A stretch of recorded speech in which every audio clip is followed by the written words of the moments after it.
All Cool. right, we're live. Welcome to paraglidingtalk.com. I'm your host, Robert Michaels.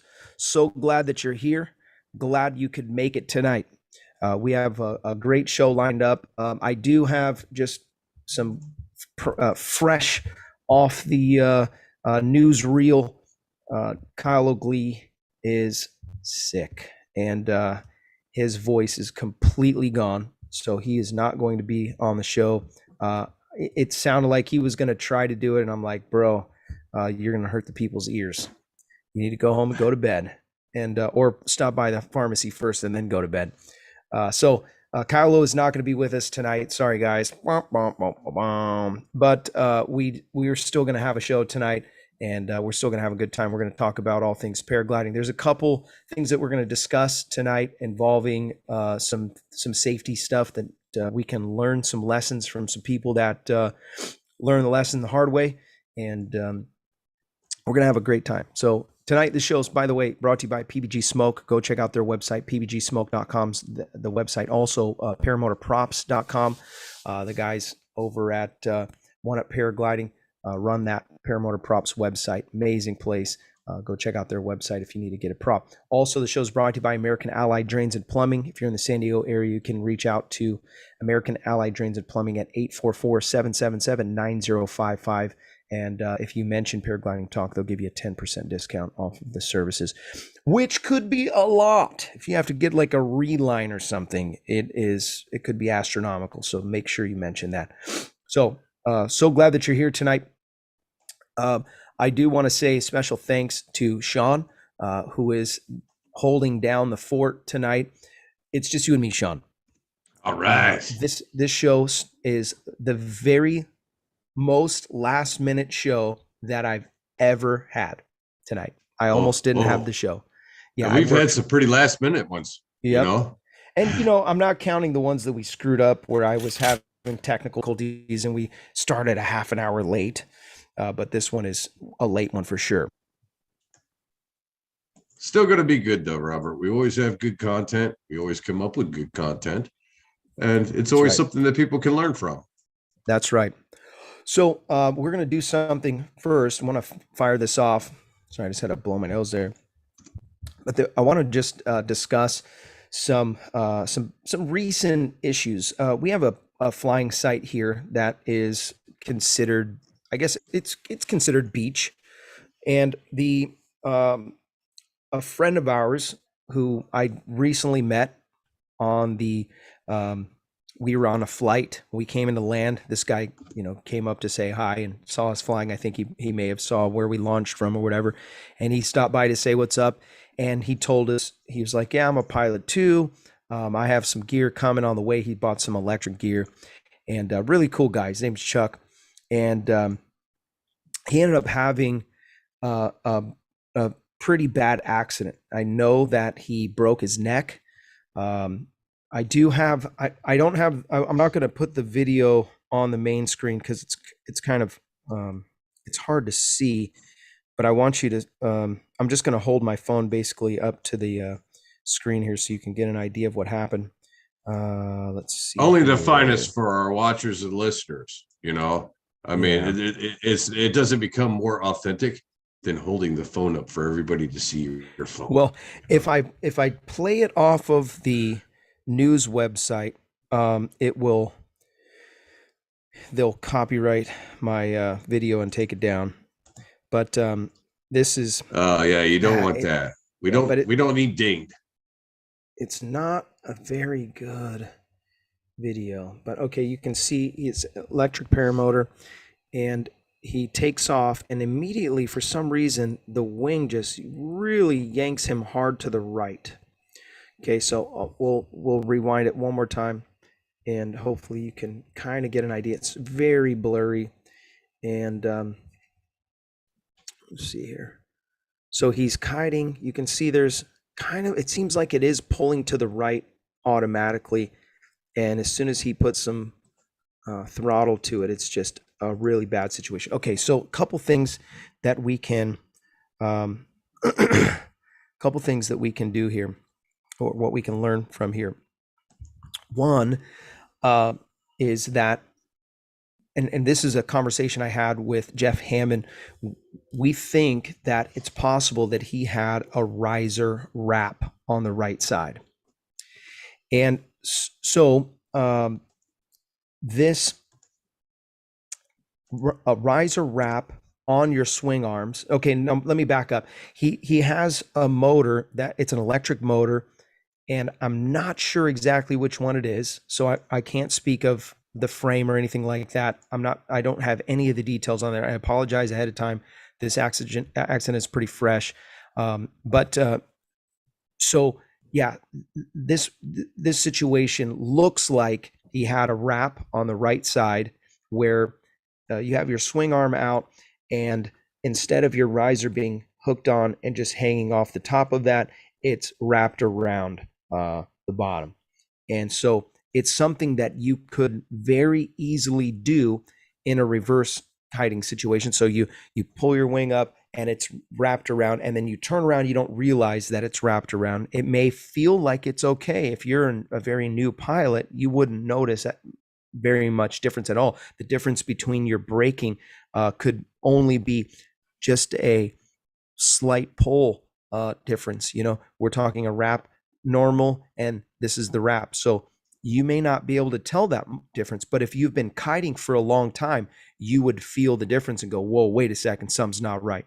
Especially kiting, standing there just for the few seconds that you're standing there. So there was no need to rush off into the wind just because you got your glider up.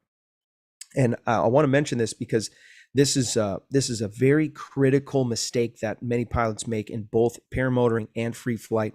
When you're a free flight pilot and you're on the hill, there's this tendency that you just kind of want to get off the hill and get out of everybody's way, especially if there's multiple people. You might be in a competition or something like that. There's time constraints. Maybe you waited for 5 whole minutes for a good enough cycle to come through so that you don't just, do a sled ride. And this happens many times if you're launching early, midday. Maybe you're going to try to go cross country, so you're launching at 10 or 11 or 12.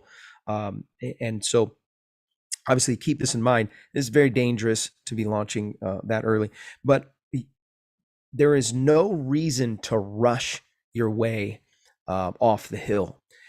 I like to kite for just a second, feel my wing, feel the air. I've got now, at least at Blossom, I have it down to a science that I can feel the lift.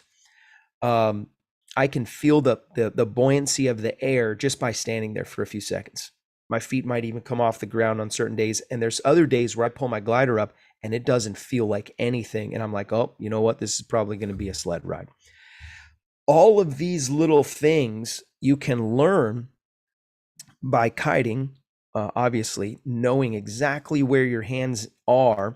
And like my instructor, Steve Nowak, said, you got to learn to speak Winglish. What is your wing telling you? So if my brake line is down here for some reason, oh, that doesn't feel right. One is lower than the other. Something's not right. I'm going to check everything real quick and just verify why. I learned a very valuable lesson the other day. I was launching early.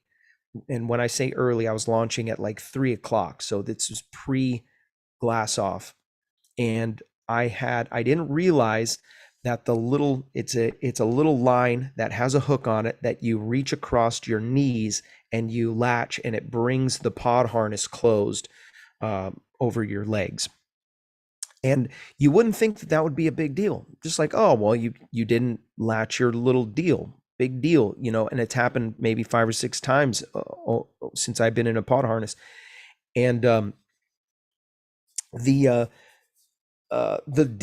lines were wrapped up in such a way that it had folded my foot plate upside down. And then so when I went to get into my harness, I couldn't push my feet to push myself back in the seat.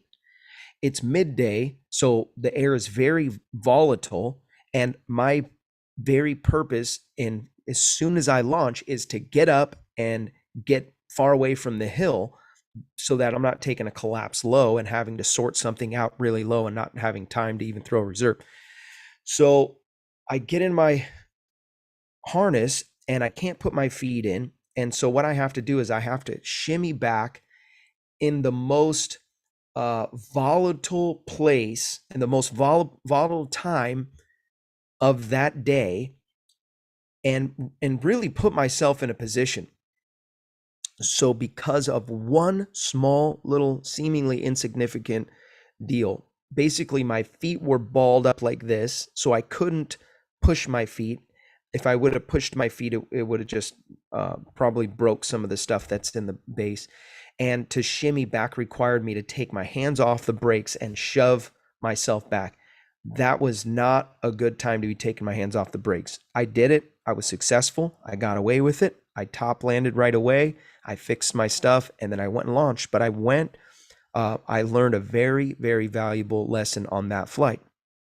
Typically, in a situation where, you don't know your harness yet. It can happen where you're new. You've got a new motor in, or a new harness for your motor. You've got changes. So, Chuck maybe just wasn't paying close attention because it's new gear to him. Maybe that particular motor is prone to that kind of thing, but he doesn't know that because he hasn't spent a whole lot of time. It's brand new. Another thing too, tunnel vision. It's no different than landing vision. You know, when you're fixated on a place and you're like, I'm going to make it, I'm going to make it. There ain't no way you're going to make that. You know, in the back of your head, you're going, there ain't no way I'm going to make that. But you're focused on that one spot, you know? Yep. Kind of like that. You know, you're thinking about taking off. You're so into the, I'm going to take off. I'm going to take off. I'm going to take off. But you're not thinking about what's going on in the background. You got people, with their phones out, and they're watching you, and so there's a little bit of a stigma attached to that, especially that location where he was flying. There's a little bit of you're wanting to get up in the air. It's new gear. You're excited. You've been thinking about it for a long time. Finally, you get your gear, and it's like, okay, let's go, let it rip. I have a confession to make. The very first day I was breaking in my motor, I turtled. Very first day. Oh. With a brand new motor, I'm putting my motor in the dirt. Isn't that just beautiful? At Salton Sea. So very embarrassing. I got people all around me. I'm like super frustrated. What was happening is I had no wind, or very little wind, and I decided, you know what, I'm just going to have to forward. Everybody's in the air. The sun is setting. It's super laminar air. It looks like it's going to be amazing glass off night for flying with the motor. And I during break-in, this motor it just kept dying on me. I actually had to have the guys adjust the minutes on the carburetor so that it would stay running. It just wouldn't. And so I would, and I try to reverse, and it would die. And I'm like, oh man. And I've wasted tons of energy. I was soaking wet with sweat. Finally, I'm like, all right, I'm just going to do a forward. And so I put too much energy into the wing.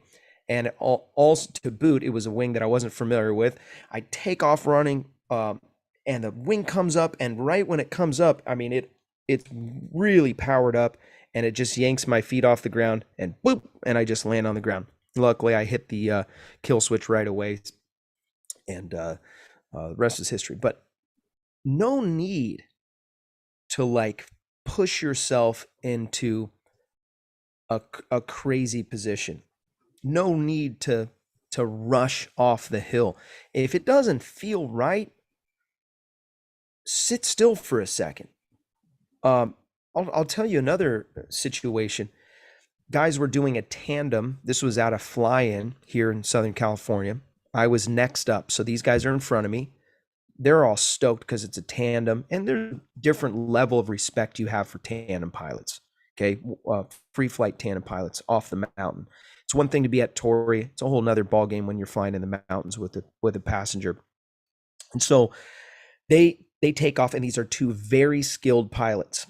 As they launch, they bring the wing up, the wing's over their head, and there's a twig that it's wrapped itself into the lines, and it's pulling a deflation in the wing, and it's deforming the foil. And when we first saw it, multiple guys that were standing on launch yelled out, "Hey, you got a twig! You got to something in your risers. They're yelling. Snagger. Yeah, Yeah, you it's got a something. snagger. It's Something's holding catching it. on other lines and pulling. Yeah, that's not good. Never Yeah. would have thought in a million years that a stick this big could change your life. So these guys are both excellent pilots, and they did the exact correct thing, which they pulled on certain lines. It was affected by the stabilo line and a couple lines on the right hand side, so it's affecting them. They weight shifted. Excuse me. They weight shifted to the opposite side, and they basically pounded the brakes until it popped out. I think they did have to pull the stabilo and bring like a big ear type situation on the right side, and then they let it pop out, and then the stick king, and they went their merry way and had a great flight. It could have been that they fixed that on the ground, but there was this pressure to get everyone get off the hill. This is the last helicopter out of Vietnam. Go, go, go. And it doesn't have to be. I'm now in the place where you can pound sand. I don't care. If I'm not ready to launch, I'm not ready to launch. You're gonna have to wait, or just figure out a way to launch from somewhere else, because I'm sorting through things now. Don't be the launch bum where you go up and set your gear up and then you start programming.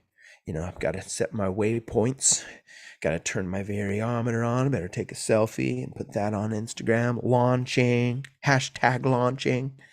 Don't hog up the launch that way. Also, this is just a side note. Be careful where you're putting your gear if you're going to fly motors, especially when there's no wind. Don't lay out and block someone else's launch. When you see which the wind direction is going, don't put your stuff in front of somebody else, even if they just went and put their wing out and they walked back to their car to warm up or something like that. How rude. How rude. Hey, Will Fly donated $5 to the super chat. Said Resurgence PPG rocks. That is a fact, Will Fly. Yeah, so really disappointed that this accident happened with our buddy Chucky, and I'm hopeful for him. Prayers go out to him that for speedy recovery. We're still not sure exactly what happened. Now there's some other thoughts if it wasn't a riser wrap, so we can talk about the different scenarios. So here's one scenario. If he was launching into a situation where he was crosswind. Okay, so this can happen. You can be forcing a crosswind launch especially if you're not very good, if you're not very savvy with your wing. Now, if you are, your wing will automatically do what it needs to do and get in the right position. And you will find very quickly with just some brake pressure and feeling it, the wind direction is that way. Okay, I know which way I need to be. And so what will happen over time with your kiting and practicing is you'll start to notice what the wind direction is based on the way your wing comes up. Not so much when you're launching no wind, obviously. Now, when this guy launched, it's very possible that he launched into a crosswind situation and tried to force the wind direction that he thought the wind direction was. Well, and it could be just as simple as he was facing the wind when he went to take off. As soon as he got off the ground, the wind shifted. It could very well be. And it looked like, this is just my perspective, like there was enough wind to possibly affect his launch. It looked like there was some stuff that was going on. Oh, good. Anthony decided to not fly and join us. Thank you for joining us, Gringo. In that video, you can see where he takes off and then he starts going to the right. And as he's going to the right, he's losing elevation very quick, like he's going downwind. That's what it looks like. From what I saw, I mean, I was keeping focus on the chat and everything, but from what I saw of the video that you were showing, as soon as he started going to the right, or what I'll refer to as drifting to the right, he started losing elevation very quickly, like he was downwind. Look at how much left brake he has on right here. Yeah. Tons of left brake, okay, and not much on the right Oh, side. yeah. So Yeah, something was definitely wrong. Now I'll play it again. He looks like he was. Hey, what's up, everybody? Sorry, I fell asleep. Hey, he looks like he was. He might have had that right side riser twist, a little bit of probably a brake line pulled in there. I've had the same thing, and when I took off, it really wanted to turn one way, and I had to compensate by the with the other line, with the other side, and the fact that the way he's launching, kind of facing towards the water. I think the wind was coming more at his 10 or 11 o'clock, which would only Compound amplify or compound that hard right turn. So it sucks. I'd say it's a combination of both. What Gringo's saying, that's what, just from what I see.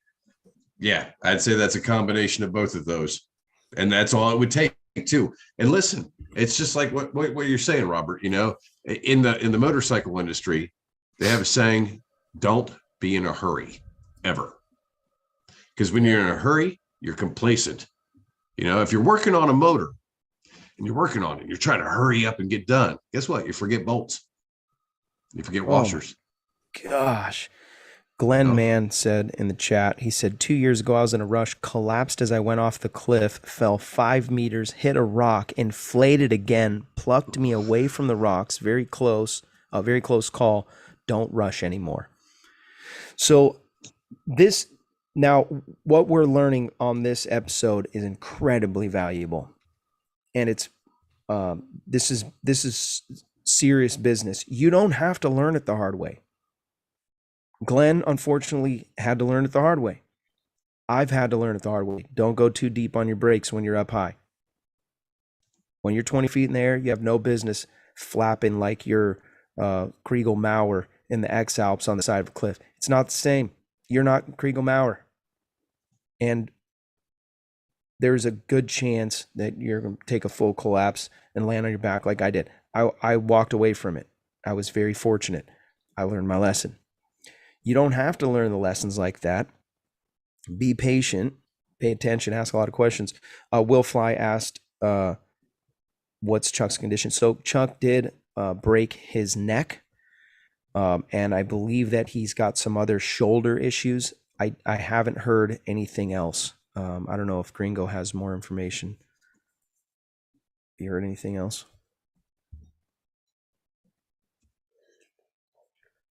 You're on mute, buddy. Yeah, sorry about that. I checked in with one of the other pilots. He doesn't have an update. He's doing better. I don't know if it's his neck or if it's his back, but he definitely broke both legs. He came down hard. He was out.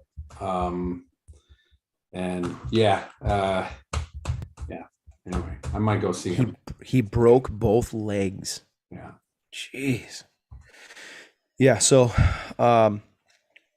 there's a lot of things that we can learn from this particular video. I'm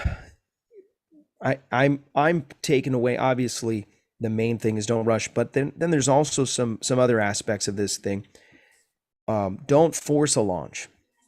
You could tell that he was forcing this. He was not, this was not a, let me feel this. Okay. Yeah. Let me look at this wingtip, this wingtip, hit the gas and slowly run into the air. This was like, my wing's up, I gotta go now. And he was really tending that left side to his own demise. That was a situation that what should have caught some attention. Something else that's possible that we can talk is torque. It's very possible that the torque of that launch, it could have brought him swinging to the right. I'm not sure exactly his setup. Certain motors will have a certain torque to one side or the other. Somebody in the chat will probably be able to tell me what motors turn what direction and all that. But nevertheless, full throttle isn't necessarily always the answer. Now, I know in this situation, he's launching on a sandy beach and going to go over some water, and very quickly that water will become deep enough that it's over your head. You obviously, he hit the ground, right, Ringo? Yeah. Yeah, ground. So he didn't make it to the water, unfortunately. But nevertheless, overcorrecting, overpowering, and it's an electric motor, so you've got a lot of torque. These are new. Yeah, these electric motors, you got to think they're more an instant. They're more. It's like the Teslas. I don't know if you guys have ever ridden in a Tesla and they mess around with the launching, drag race mode, the 600 horsepower. I don't know if you know that these Teslas, they have 600 horsepower, and it's directly to the wheels. This is not going through any kind of drives or anything. Direct 600 horsepower. So it launches you. Same thing with these electric paramotors. You're going to have way more power. It'll spool up way faster.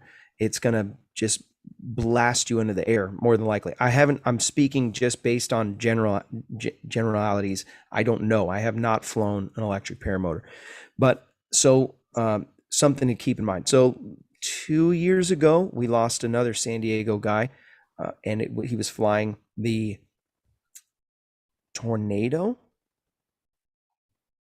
It's a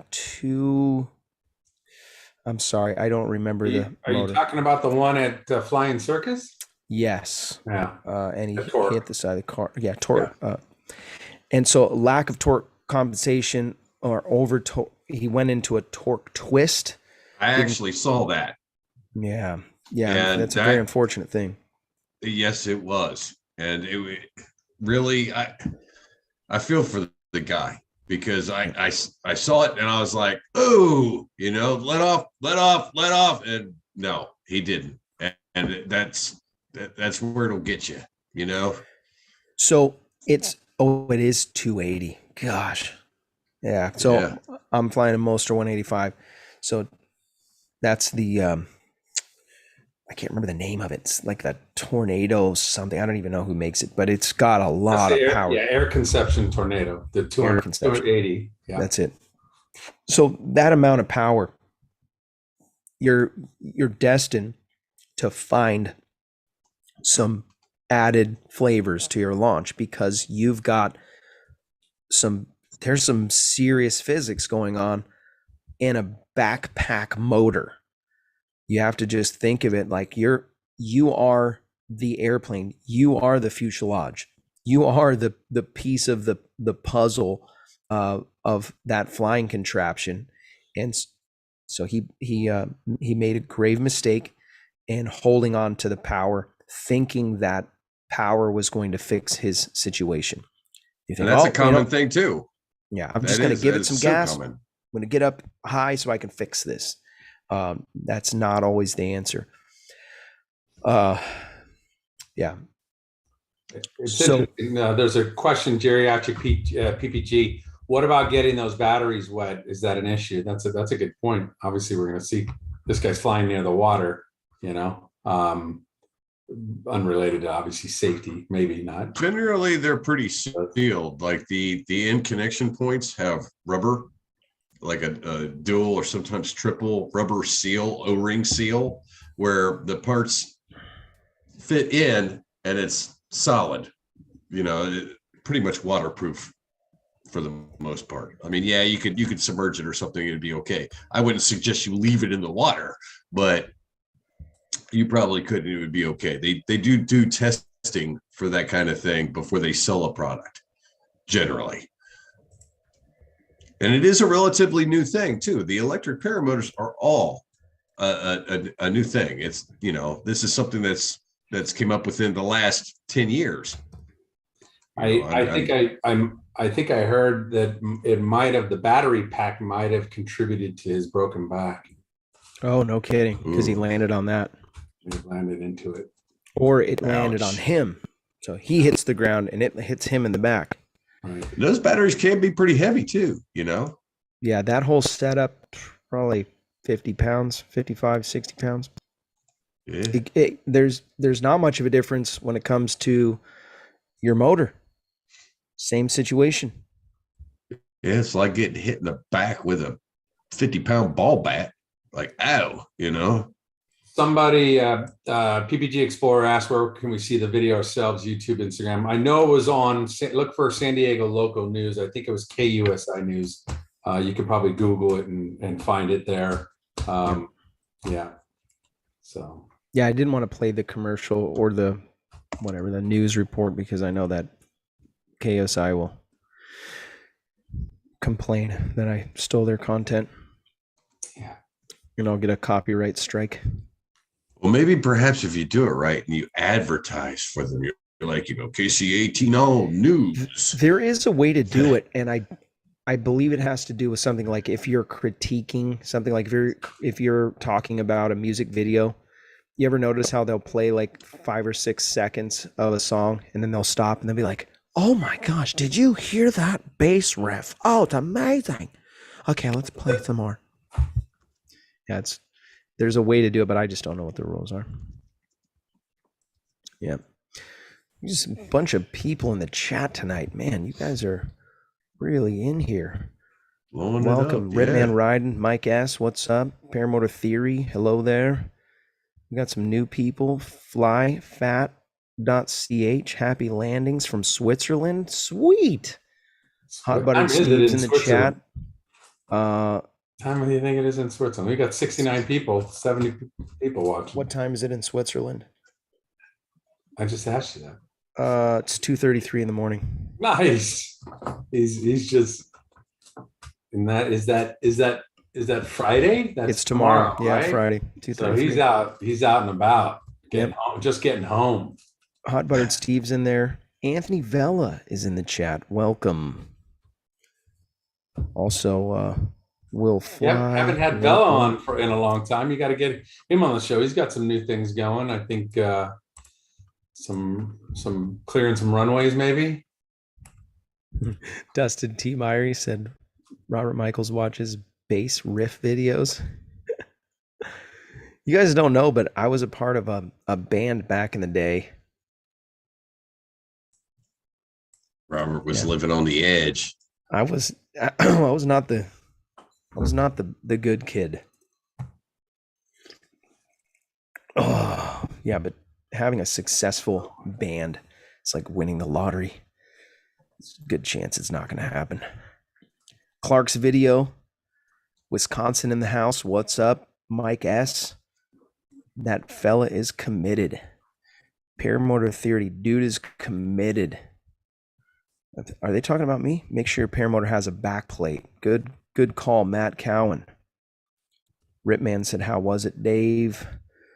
Yeah, I'm digging the chat. Just every once in a while, I like just looking to see who's in there, because when I'm talking, I'm a one-track man. I'm a simple man. Looks like it's Bella's birthday. No way. Oh, happy birthday, Bella. Bella, you should come on the show right now, Bella. I know you're probably busy and don't want to get tied down to this. I always feel bad when people invite me onto their shows and then you don't want to say yes in the middle of the show and go. You don't want to do it and then be like, "Okay, guys, have fun. I'm going to dip." Because he's probably swaddling babies committed right now. He's swaddling babies right now, He probably is. Go to sleep. Shh, go to sleep. I'm going to watch Robert. Shh, go to sleep. Mom says I was an angel, by the way. Flying Flamingo, more Wisconsin people. Yes. Shane's in the chat. He said, "Hit that like button. Thank you." KC8ORW, Hot Butter Steve Productions. You should have gone to see Vela. Mike S. said, I got a good chance of winning the lottery is winning a t-shirt here. That's funny. Mike S., you need a t-shirt. You just let me know, buddy.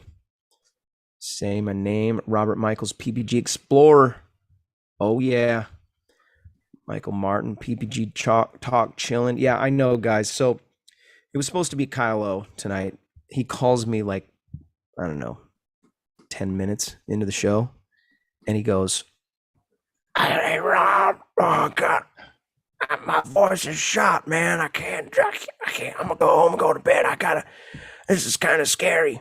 I'm like, what the heck, Kyle? Oh, bro, your voice is gone. He's like, yeah, I know. It's super frustrating. I got a He's class in probably the a morning. horse. Sounds Yeah, like this when he's talking. It's just terrible. Yeah. Oh, Too much training. Yep. that's So yeah, all no, he's that doing a class, shouting. paramotoring class in the morning. He's shouting to them We guys. need to spin the wheel. We have to You know spin the what? wheel. We should, because you know what? It's 37 after. So let's do Yeah. that. We're a little bit behind. No more names in the Dude, wheel. So I know Talk we're on a about lag. behind. We are late today. I didn't get home until 4:50. He is behind, y'all. Literally. I sent the invite with 1 minute to spare for Sean. Are we ready? Yeah. All right. Here we go. Wheel is spinning. The spin of this wheel is brought to you by Nebraska PPG.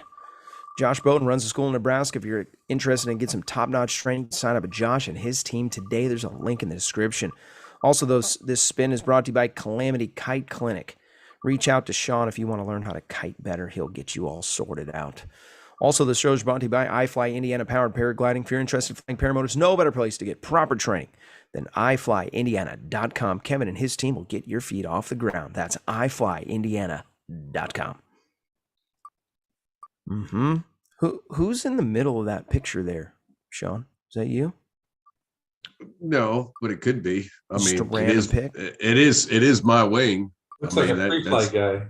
That's Yeah, one of that's the wings that I fly. That's a free flight guy. Yeah. Looks like Torrey Pines, maybe. We are paraglidingtalk.com after all. That is correct. Paragliding. Who? Oh. This is Aaron I. I.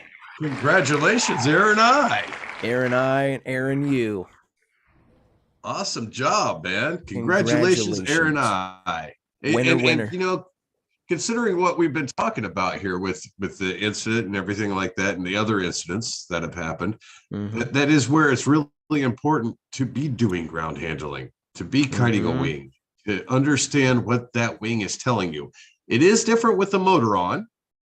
You're not going to feel as much, but you're still going to feel it. You're still going to be able to understand what's going on. If you're able to hold that glider above you and keep it above you and put it where you want, that's what you want. That's what's going to help keep you safe. Keith donated $10. It's not to the super chat, but it's to the PayPal. Thank you, kind sir. I appreciate that. He said, keep up the good work. And I will. Thank you, sir. Hot Buttered Steve Productions.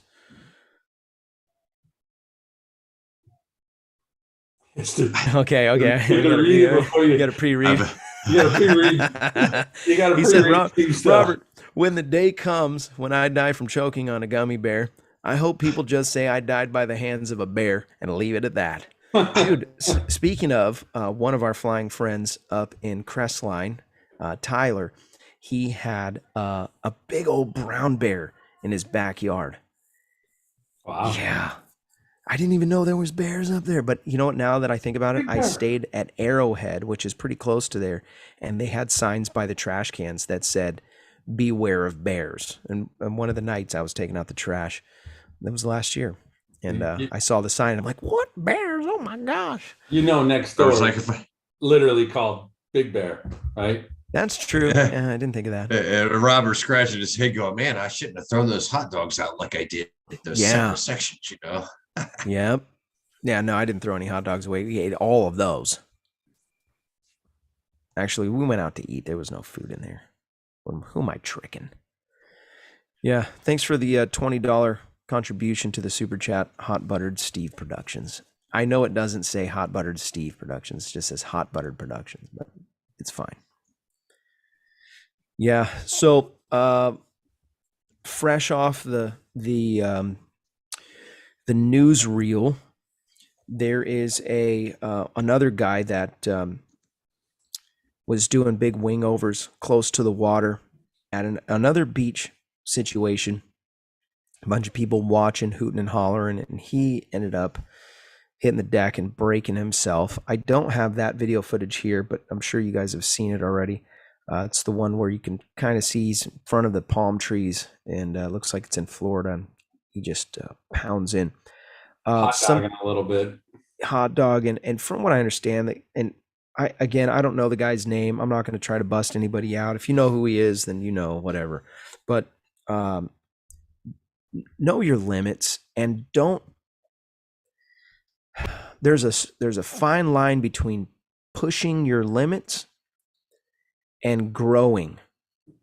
So yes, obviously you're gonna have to stretch yourself every once in a while. Do that in an SIV.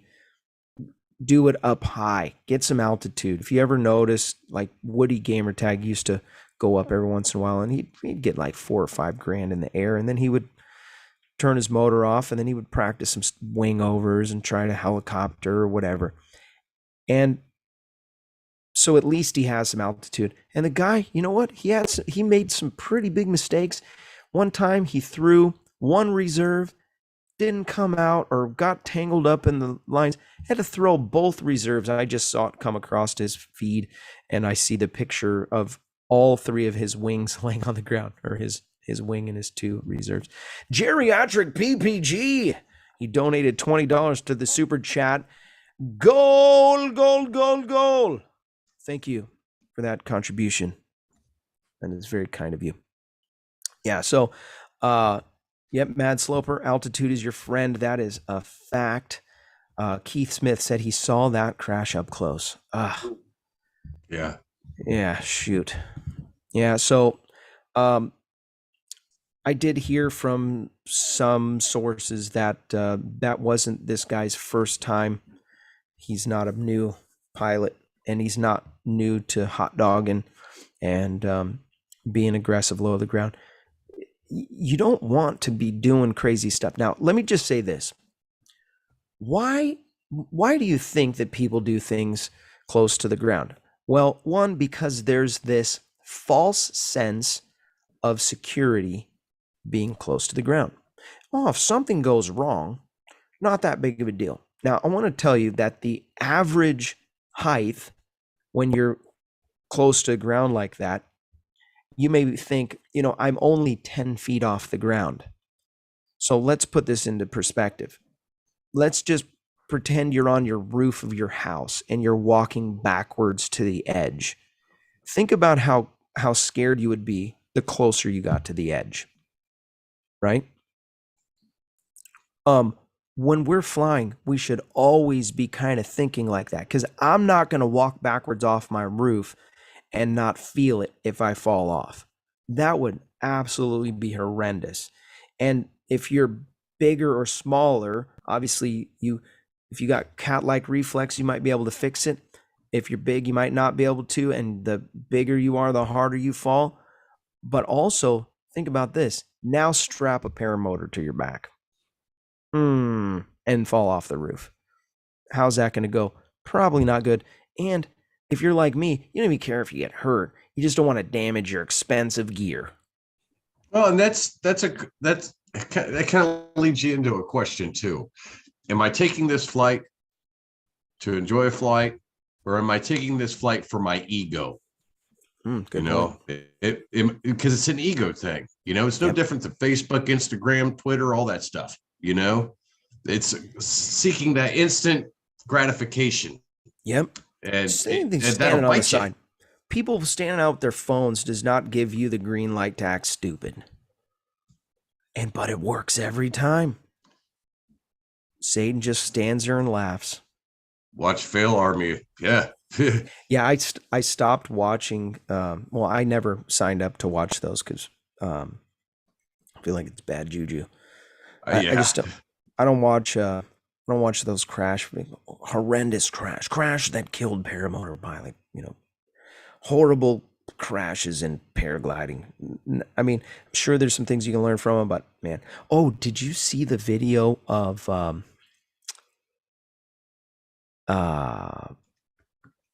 Party Till Impact? No. He's flying a Just mini the title alone. yeah. He's like a base jumping guy, wingsuit, paragliding. He's just got some great videos of crazy stuff. Like he'll rig up pyrotechnics to his cutaway harness, So he'll fly a paraglider out, and then he's got like these little wires, and then he hits the wires, and and then he falls and does free flying, or I mean, basically skydiving, and then he'll throw a chute, and then he'll come land, and his glider would just be floating over the lake there, and I think it's in Italy. Gosh, what's his name? Anyways, super funny. So he's free flying with a mini wing. So he's speed flying off this hill, but he gets way too close to the trees, and he's trying everything he can to slow the glider down and fix it and make it a balance, but he can't. Like the trees just keep on growing on him, and he just keeps on getting deeper into flying. He's like into the trees, and he has to hug a tree, and he's stuck in between his gliders up there, and he didn't get hurt. He's giggling. But this is the same guy that broke both of his legs swooping into the edge of the water. You know, the edge of the water in those videos where it's like perfect grass, and then they got some of those in San Diego with the really ragged giant rocks that go into the lake. He crashed into those rocks with bare feet. He launches for some reason always with bare feet. There's a lot of bones in a foot. So he's experienced too, right? He's incredibly experienced. Right. He's been jumping a long time. He's got a lot of jumps under his belt. So obviously when you push the envelope, you increase your chances of mishaps. Did Brad tell you about you heard about it too, right? The base jumper in La Jolla? I did hear about that. Are you going to talk about that one? I mean, that guy was experienced. Yeah, we can mention it for sure. It's canopy. It's related. That's a good topic. It wasn't rigged, right? You know, and it was, pilot error, but yeah. So we should probably do a show on base jumping just to try to salvage some of those guys, because it is incredibly dangerous. Now, base jumping obviously is not for the faint of heart. I'm not interested at all in base jumping. There's a few guys in the circle that have done it or been a part of it, but the risk to reward ratio is very skewed in not a good way. But yeah, a guy jumped, looks like he rigged his parachute to come out like he would be jumping off of something that is a couple thousand feet high, instead of rigging it for basically a 3-second jump where you're jumping from like 400 feet. And I doubt it was even 400. It was probably like 300 feet. Because I don't think any of those buildings in La Jolla are more than 30 stories. And it's 10 foot per story. But yeah, his chute did not come open, and he perished. And so that goes on the news. That building I was talking to, actually, I heard news right away from a couple guys that is a very popular building to jump off of. And I don't know why we do that, but I did hear about that this morning on the news. As a matter of fact, a man and his daughter were up on the top of a roof of a building of a hotel, and I guess their intentions were to jump off this roof and base jump, or not base jump, but throw your chute and what do you call it? Hand jump. Are you talking? You're base. You're jump, talking about where you jump and then you huck and chuck right out of the back end there, and glider goes poof, and then you're off, supposed to be flying. The man just straight free fell and died in front of his daughter that was on the roof. It was 14 or 16-year-old daughter or something like that. Yeah, really? And that was that's the guy on the news in La Jolla. Mm-hmm. Yeah, that was really recent. That guy was a local here from Coronado. And I feel terrible for the daughter, because just the psychological backlash on that. One, she'll feel responsible probably because she was there. She didn't say, whoa, Dad, I don't think this is good, or maybe something wasn't sitting right with her at the time, or who knows, maybe she just thought, oh, this is going to be great, and then you witness something like that. Rokon, Montana, mention Travis Pastrana's accident. I don't think he base jumped, but he was under a small canopy, and he was trying to thread the needle into this little park, and he accidentally braked on one side and pulled himself basically straight into the ground. Overbraked? Yeah, I think he overbraked. Yeah, brutal. It's pretty funny, these situations with guys that have the extreme sports, what they consider wrapped up, in their minds. They're like, I can do anything because I've done extreme sports, wingsuits, whatever. But you're just one mistake away, one failed launch, one failed landing. I mean, these are not forgiving sports. So two very critical things: your pre-flight's absolutely imperative. And far too often, I mean, I'm guilty myself. You're showing up late to the hill. There's already 5 or 6 gliders in the air. You just see everybody's stuff sitting there. Motors, yeah. People are in the air. They're already, let's go. We got adventure time. And you don't want to get left behind, things like that. Slow down. Focus like a laser on what you're doing, because you're flying aircraft. This is not just kicking a soccer ball in a field. This is not, playing football or rugby or whatever. You need to. This is they call it an extreme sport because it's extremely unforgiving. Gravity, man, gravity. Yep.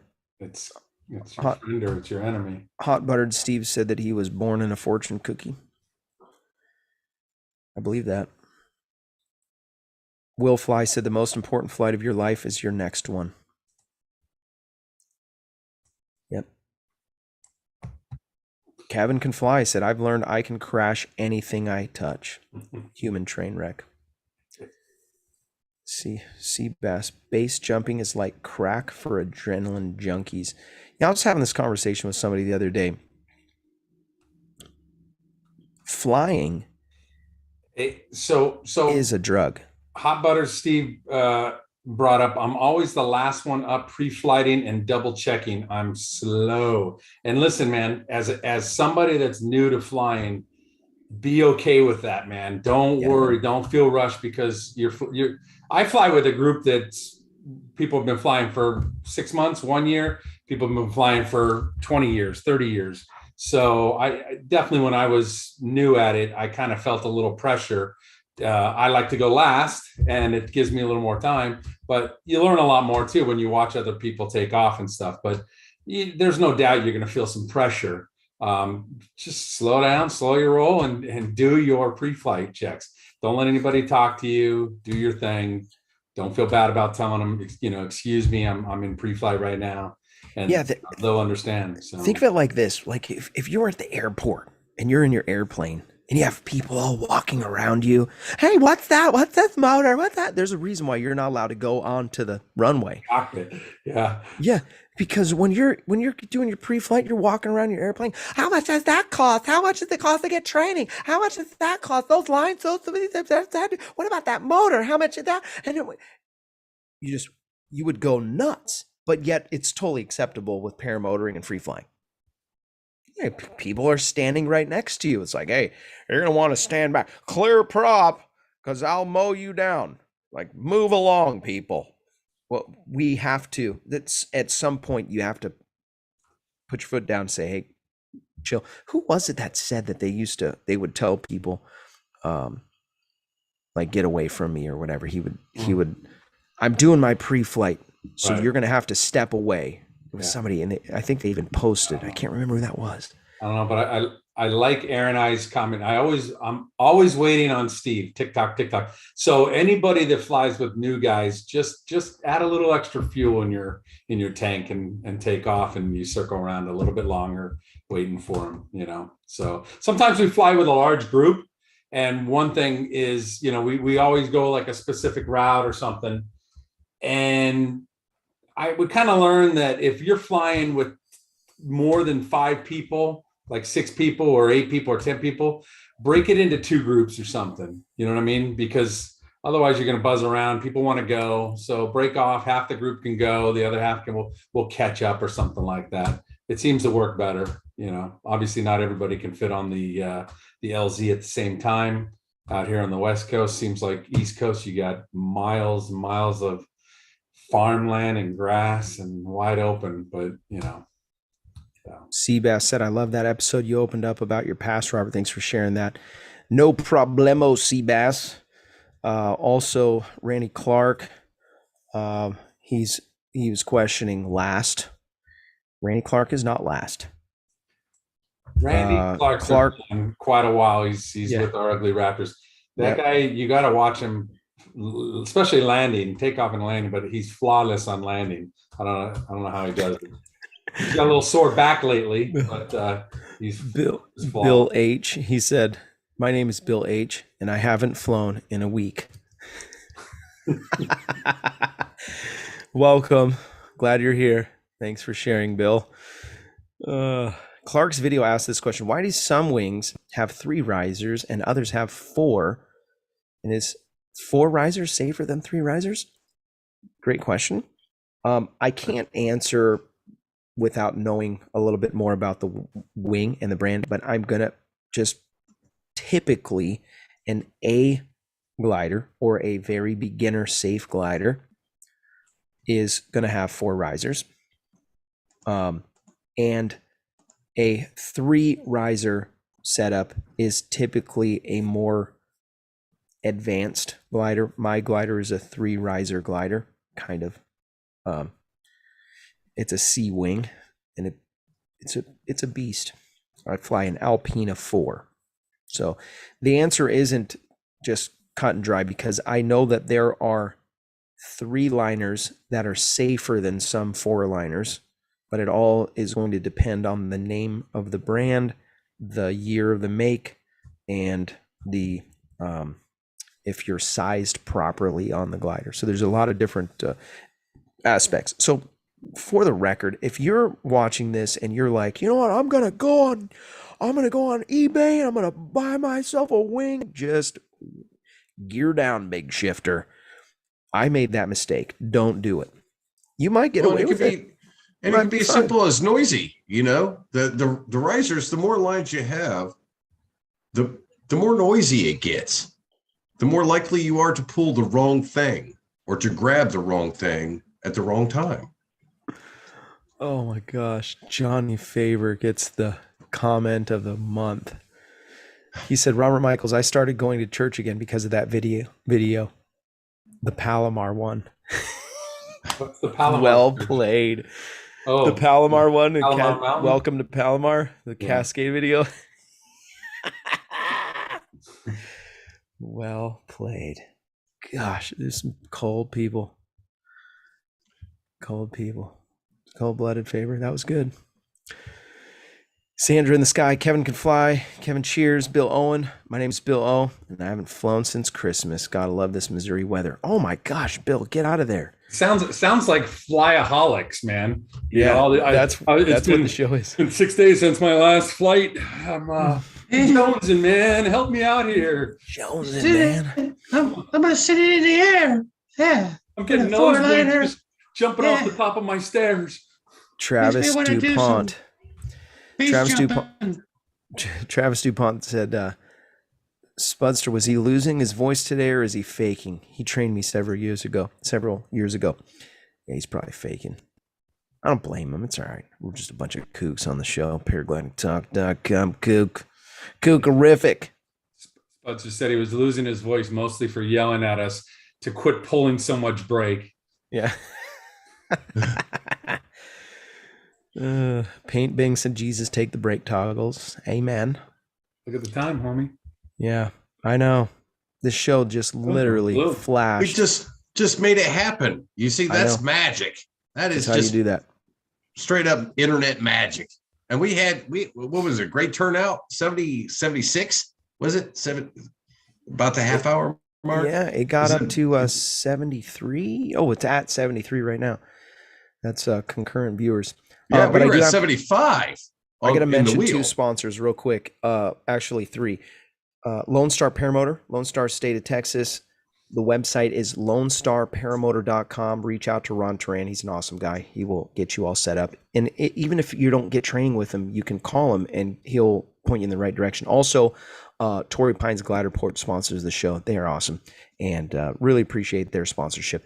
Flytorrey.com, FLYTORREY.com. Also, Resurgence PPG. Their website is just as you think, resurgencepbg.com. If you don't know what resurgencepbg.com is, you need to figure it out. Okay. No, I'm just kidding. They're a nonprofit that supports our men and women of uniform. And basically, they'll sponsor guys that are dealing with PTSD. Maybe they're doing adaptive recovery and they're trying to just become normal citizens once again.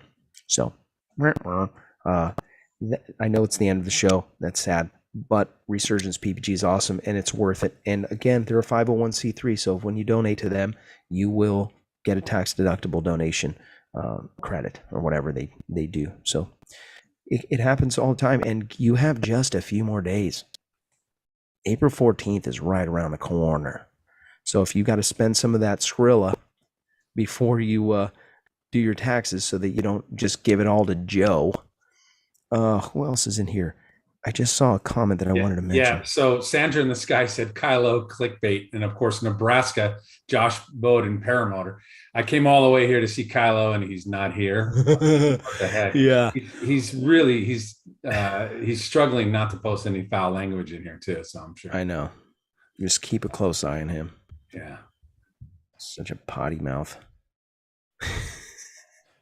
We're going to go to the after show. Thank you guys so much for being a part of the show.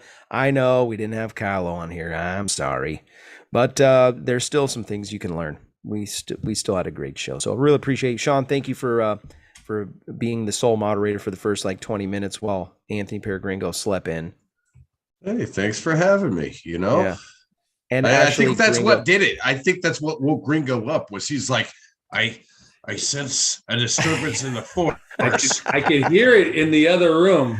I came in and I'm like, listen, I looked at the website today and it didn't change. So I'm like, maybe he's not going to have a show tonight.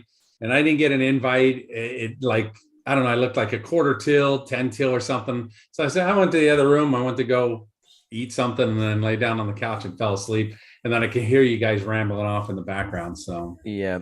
So we're going to go to the after show. If you guys want to join the after show, just put your info in the description and we'd love to have you on. And my food's at the door. So you can come hang out with us while I eat my dinner. So thanks for watching. If I don't see you on the air, I'll see you in the air. Stay tuned. We've got some great shows lined up. We're going to have a great time. Paraglidingtalk.com. Thanks for your support. Also, Patreon supporters. Thank you. Appreciate you guys. You guys are awesome. Have a great night. Thank you. Thank you. Bye. Gringo, by the way, you popped in. You were awake, ready. You came, you delivered. Thank you. Thanks.